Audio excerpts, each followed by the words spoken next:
நமது குரல் YouTube channel மூலமாக உங்களை சந்திப்பதில் மிக்க மகிழ்ச்சி அடைகிறேன். புதிய அரசு சட்டமன்ற கூட்டத்தொடர் துவங்கப்பட்டு கவர்னர் உரையுடன் நேற்று சுமூகமான முறையிலே சட்டசபை நடந்து முடிந்திருக்கிறது. அலுவல் கூட்டத்தின் சார்பாக 3 நாட்கள் அலுவல் கூட்டம் சட்டசபை கூட்டம் நடத்துவது என தீர்மானிக்கப்பட்டிருக்கிறது. கவர்னர் உரையில் பொதுமக்களும் பல்வேறு அரசு அலுவலர்களும் ஆசிரியர்களும் பெரிதும் எதிர்பார்க்கப்பட்டார்கள். ஆனால் அதில் பழைய ஓய்வூதிய திட்டம் வழங்க வேண்டும் என்றால் ஆண்டுக்கு 5000 கோடி என்று சொல்லி இருக்கிறார்கள். செய்திகள் வந்திருக்கிறது.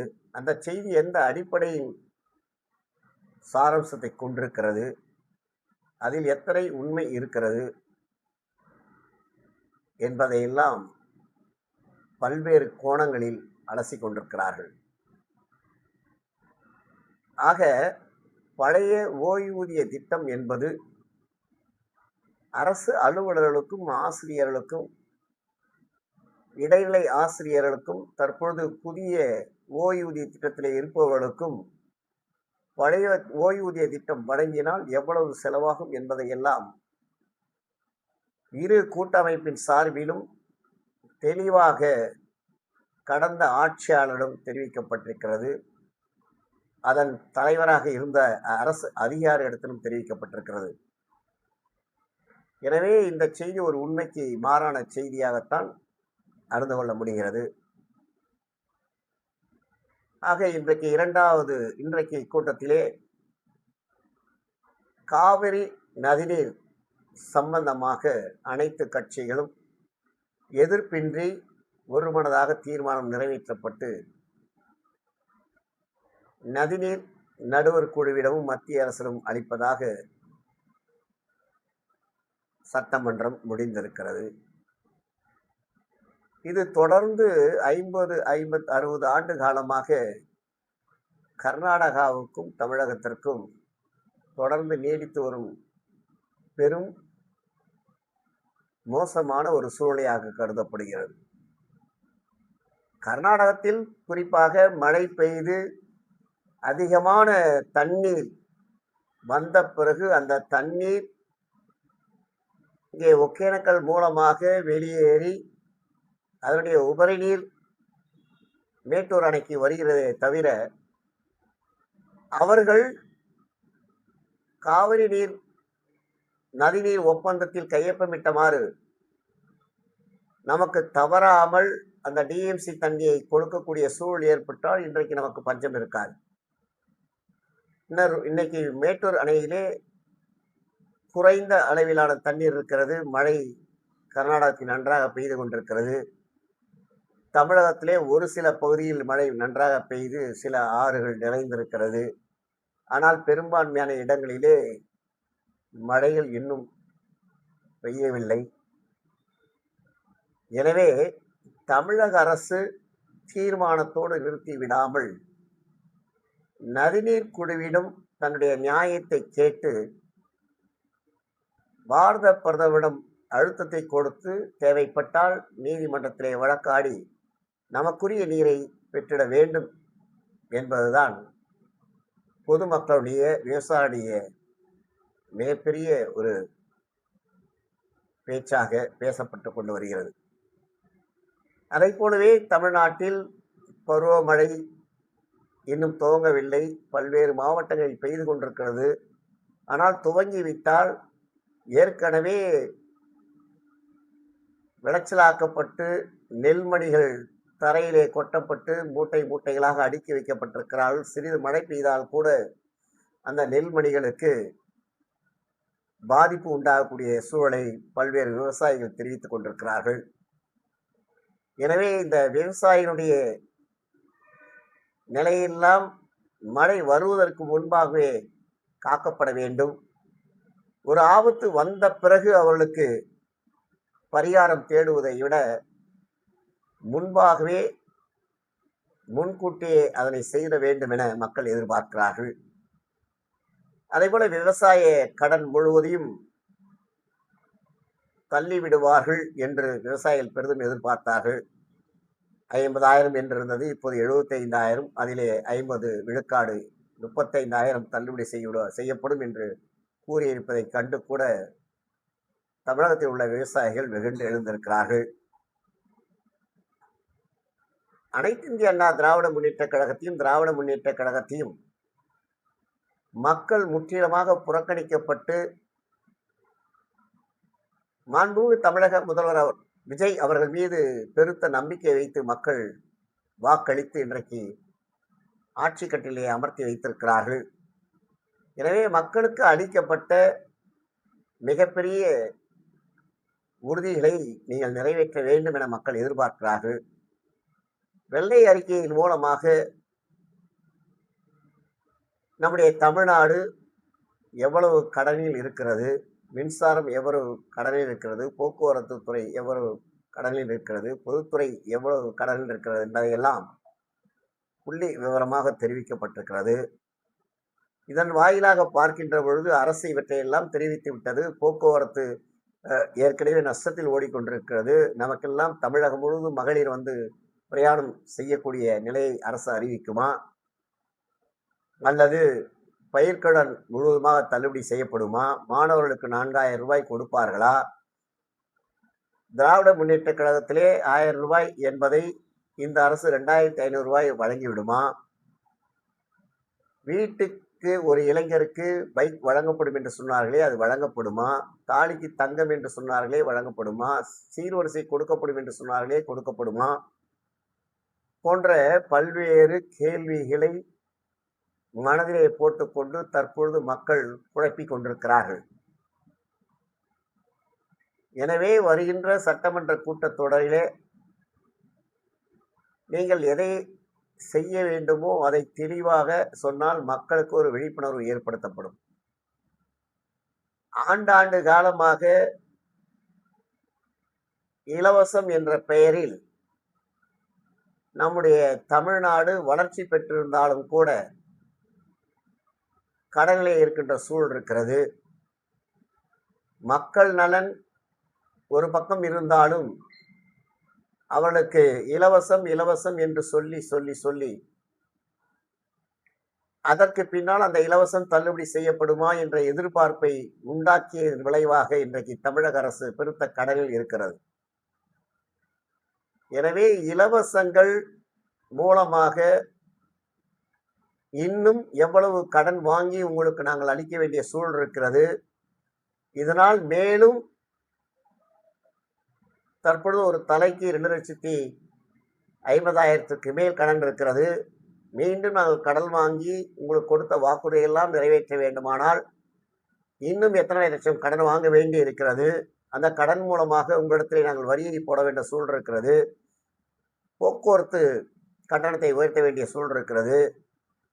ஆக இப்படிப்பட்ட சூழலை எல்லாம் மக்களிடத்திலே தெரிவித்து முதலே தமிழ்நாட்டுடைய வருவாயை பெருக்குவதற்கு நீங்கள் எல்லாம் உதவியாக இருங்கள். அந்த வருவாயின் மூலமாக ஒவ்வொன்றும் நாங்கள் செய்ய தயாராக இருக்கிறோம். அப்படி வருவாயை ஈட்டக்கூடிய நல்ல திட்டங்களை பொதுமக்களாகிய நீங்கள் கூட அரசுக்கு ஆலோசனை வழங்கலாம் என்ற ஒரு கருத்தோடு அரசு அனைவரையும் அனைத்து வழிகளையும் கேட்டு மீண்டும் கடனில்லாத தமிழ்நாடு வளர்ந்த தமிழகம் என்ற நிலையோடு வளர வேண்டும் என்பதுதான் இன்றைக்கு இருக்கின்ற இளைஞனுடைய மிகப்பெரிய எதிர்பார்ப்பாக இருக்கிறது. கடன் வாங்கி ஒரு நல்ல திட்டங்களை செய்வதனால் அதற்கு கடனை அடைப்பதற்கு ஒவ்வொரு குழந்தை மீதும் சுமார் 2 லட்சத்துக்கும் மேற்பட்ட கடனை சுமத்துவது என்பது மிக அபாயகரமான சூழலாக கருதப்படுகிறது. எனவே நீங்கள் கடனை வாங்கி மக்களிடத்தில் கடனை சுமப்பதை விட கடனே இல்லாமல் இலவசங்களை கொடுக்காமல் என்னென்ன வழிகளில் வருமானம் ஈட்டப்படலாம், இங்க தமிழகத்திலே இருக்கின்ற விவசாயிகள் எந்த விதத்தில் அவர்களுக்கு திட்டங்களை அறிவித்தால் அவர்கள் அதன் மூலம் பயன்பெறுவார்கள், அதன் மூலமாக அரசுக்கு எவ்வளவு வருவாய் வரும் என்பதை எல்லாம் எண்ணி பார்க்க வேண்டும். குறைந்தபட்சமாக இன்றைக்கு வரி ஏய்ப்பாளர்கள் என்று பார்த்தால் ஏழைகளும் நடுத்தர மக்களும் கிடையாது, அரசு அலுவலர்களும் ஆசிரியர்களும் கிடையாது. ஏனென்றால் தொழில் வரி என்றும் வருமான வரி என்றும் கூட அரசு அலுவலர்களுக்கும் கீழ்நிலையை பணிபுரிகின்றவர்களுக்கும் வசூலிக்கப்படுகிறது. ஆக மிகப்பெரிய வருவாயை ஈட்டுகின்ற மிகப்பெரிய தொழிற்சாலைகள், பெரிய நிறுவனங்கள், பெரும் முதலாளிகள் தான் இன்றைக்கு வருவாயை முற்றிலுமாக வரி ஏய்ப்புக்கு உள்ளாகக்கூடிய சூழலை எல்லாம் அவர்கள் கற்றுக்கொண்டிருக்கிறார்கள். எனவே அவற்றையெல்லாம் ஆய்வு செய்து அந்த அடைக்கப்பட்ட வரி வருவாய்களை மீட்கப்பட வேண்டும் என்பது மக்களின் கருத்தாக இருக்கிறது. எனவே ஒவ்வொரு வருடமிருந்தும் வருவாய் எப்படி வந்தது என்பதை கணக்கிட்டு இந்த சொத்து இவர்களுக்கு எதன் மூலமாக வந்தது என்பதை ஆய்வு செய்து நியாயமான முறையிலே வருமான வரி செலுத்தி அவர்கள் சொத்துக்களை சேர்த்திருந்தால் அதனை எந்த நிலையிலும் நடவடிக்கை எடுக்கக்கூடாது.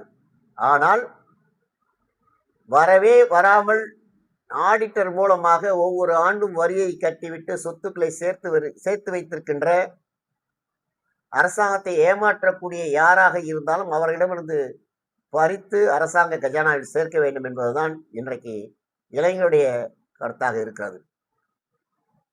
இளைஞர்கள்லாம் ஒன்றுபட்டு இந்த நல்லாட்சி அமைய வேண்டும், நம்முடைய மாண்புமிகு தமிழக முதல்வர் விஜய் அவர்கள் எல்லாவற்றையும் சீர்தூக்கி பார்ப்பார், செய்வார் என்ற ஒரு நம்பிக்கை இருக்கிறது. அந்த நம்பிக்கை நிறைவேறும் அளவிற்கு ஒவ்வொரு காரியத்தையும் இன்றைக்கு முதலமைச்சர் செய்து வருகிறார். கனிம வளங்களிலே இருக்கின்ற குத்தகை முடிந்த பின்பும் தொடர்ந்து எடுத்து வருமானத்தை ஈட்டுகின்றவர்களை எல்லாம் தடுக்கப்பட்டிருக்கிறார்கள். அதேபோல் லாரிகள் எல்லாம் பிடிக்கப்பட்டிருக்கிறது. குறைந்த இந்த 35 நாட்களிலே 717 மதுக்கடைகள் மூடப்பட்டிருக்கிறன. அதேபோல கோயில்களிலே கட்டணங்களை செலுத்தி பார்க்கக்கூடிய நிலைகளெல்லாம் ஒரு ஒழுங்குபடுத்தி கோயில் என்பது அனைவருக்கானது என்பதை நிலைநாட்டி வருகின்றீர்கள். இப்படி ஒவ்வொன்றையும் செய்வதற்கு காலதாமதம் நிச்சயம் வேண்டும். ஆனால் சட்டம் ஒழுங்கு மட்டும்தான் நீண்ட காலமாக தொல்லைகள், துன்பங்கள், துயரங்கள் அடைந்து வந்த மகளிர், குழந்தைகளுக்கு அந்த இன்னும் ஒரு சில கயவர்களால் மீண்டும் மீண்டும் மீண்டும் அந்த நிலை நடந்து கொண்டிருக்கிறது என்பதை அரசாங்கம் மட்டுமல்ல, பொதுமக்களும் இளைஞர்களும் அப்படிப்பட்ட நபர்களை கண்டறிந்து அவளை பிடித்து சட்டத்தின் முன் நிறுத்த வேண்டும் என்பதை மாண்புமிகு தமிழக முதல்வர் அவர்கள் அறிவிக்க வேண்டும். அப்படி அறிவிக்கின்ற ஒரு நல்ல சூழல் ஏற்பட்டால் விரைவாக சட்ட விரோத நடவடிக்கையில் ஈடுபடுகின்ற இளைஞர்கள், மாற்று மாநிலத்தை சார்ந்தவர்கள், அதிகாரம் படைத்தவர்கள், கட்சியிலே கோலோச்சுபவர்கள் என ஒவ்வொருவரும் அடங்கி போகக்கூடிய ஒரு சூழல் உருவாகும். முதலிலே கொள்ளை அடித்தவர்கள், கொலை செய்பவர்கள், கற்பழிப்பவர்கள் போன்றவர்களை இரும்பு கரம் கொண்டு ஒடுக்குவதன் மூலம் இந்த நாட்டினுடைய ஸ்திரத்தன்மையை கொண்டு வர முடியும். மேலும் இலவசங்களை ஒழிப்பதன் மூலம் கடனில்லா தமிழகத்தை உருவாக்க முடியும். வேலையற்ற இளைஞர்களுக்கு வேலை வாய்ப்பை உருவாக்க முடியும். பல்வேறு தொழிற்சாலைகளை கொண்டு வந்து ஆங்காங்கே இளைஞர்களுக்கு வேலை வாய்ப்பை கொடுக்க முடியும். ஆக இந்த சூழலை எல்லாம் நம்முடைய அரசு, நம்முடைய முதல்வர் நிறைவேற்றுவார் என வாக்களித்த இளைஞர்களும் இளைஞர்களும் பெரும்பான்மையான பொதுமக்களும், ஏன் தங்களுக்கு ஆதரவு கொடுத்திருக்கின்ற கூட்டணி கட்சிகளும், ஆதரவு கொடுக்காதவர்களும் கூட இதை எதிர்பார்த்து காத்துக் கொண்டிருக்கிறார்கள். மாண்புமிகு தமிழக முதல்வர் அவர்கள் விரைவில் நிறைவேற்ற வேண்டும் என்ற மக்களுடைய கருத்தை இதன் மூலம் வெளிப்படுத்துகிறோம். நன்றி, வணக்கம்.